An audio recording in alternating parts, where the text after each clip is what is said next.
Садыр Жапаров Бишкектин жаңы мэри хулиган болгондуктан аны кызматка коюуга мүмкүн эместигин айтты. Мэриянын жамааты Балбак Төлөбаевка калпак кийгизип узатышты. Садыр Жапаровка белекке берилген унаа Усубалиевдики эмес болуп чыкты. Бишкекте 15 баладан Кавасаки синдрому аныкталды. Ошто патрулдук милициянын унаанын катышуусунда жол кырсык катталды. Садыр Жапаров Бишкектин жаңы мэри хулиган болгондуктан аны кызматка коюуга мүмкүн эместигин айтты. Бүгүн Балбак Төлөбаев мэрдин милдетин аткаруучулук кызматынан кетип, анын ордуна Эрмек Нургазиев дайындалган. Бишкек шаарынын мэринин милдетин аткарууга келген Эрмек Нургазиев аны кызматка президент Садыр Жапаровдун айланасындагы адамдар түртмөлөгөнүн билдирди. Садыр Нуркожоевич менен шайлоо учурунда дагы сүйлөшкөнбүз. 2 жолку жолугушуудан кийин талапкерлигим жактырылды деген Нургазиев. Көп өтпөй президент Садыр Жапаров Бишкек мэринин кызматы боюнча билдирүү жасады. Албетте таза жаш идеялуу кадрлар көп. Маектеше келсең жүзү жарык иштемчил көрүнөт. Мурда кийин бийликте иштебеген, коррупциялык иштерге аралашпаган деп тандаган кадрлардын артында хулигандык, мүлк талаш иштери бар экен. Ошондуктан шаардын мэрлигине коюуга мүмкүн эмес деп жазган Жапаров. Эскерте кетсек, 2020-жылдын октябрь айында Эрмек Нургазиев Кыргызстан партиясынын катарында жогорку кеңештин депутаттыгына талапкерлигин көрсөткөн. Мындан тышкары Нургазиев көп кабаттуу үйлөрдү курууда алдамчылыкка айыпталып жүргөн. Ошондой эле 2019-жылдын сентябрь айында аял кишиге кол көтөргөн жаңжал боюнча дагы аты аталган. Мэриянын жамааты Балбак Төлөбаевка калпак кийгизип узатышты. Бишкек шаардык мэриясында өкмөттүн аппаратынын өкүлдөрүнүн катышуусу менен кеңейтилген кеңешме өттү. Анда кызматынан кетип жаткан Балбак Төлөбаев сөз сүйлөп, жумушка алып келген Азиз Суракматов жана президент Садыр Жапаровка рахматын айтты. Өтө татаал, өтө кыйын күндөрдү өткөрдүк. Атабыздан калган орун жок. Мамлекеттин солдатыбыз. Мамлекет кайда жиберсе ошол жакка жөнөйбүз, деди Балбак Төлөбаев. Сөзүнүн акырында Балбак Төлөбаевка калпак кийгизишти. Төлөбаев маалымат жыйын өткөрүп, ал өз каалоосу менен жазылган арызынын негизинде кызматынан кеткенин айтты. Ал учурда ооруп жатканын, кызматтан кеткенден дарылана турганын кошумчалады.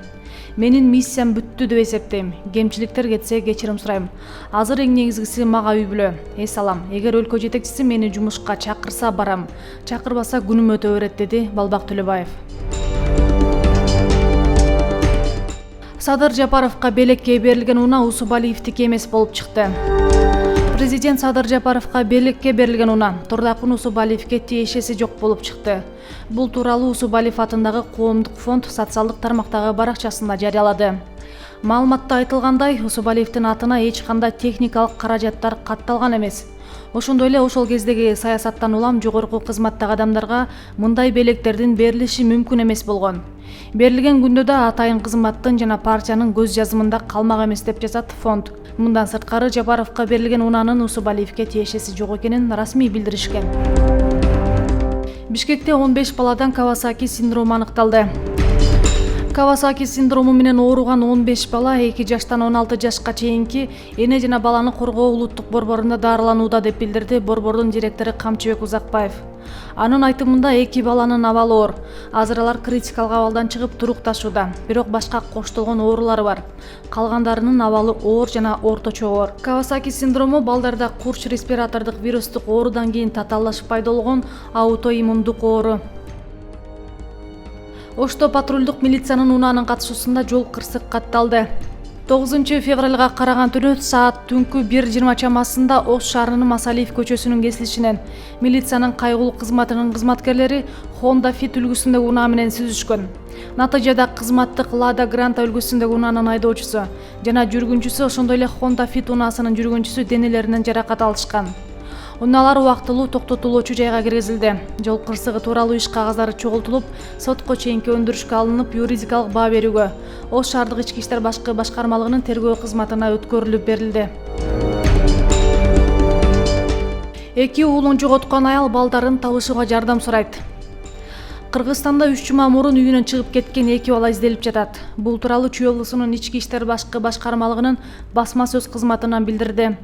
Панфилов райондук ички иштер бөлүмүнө Вознесеновка айылынын 40 жаштагы тургуну кайрылып, жашы жете элек уулдарын издөөгө көмөктөшүү өтүнүчү менен кайрылган.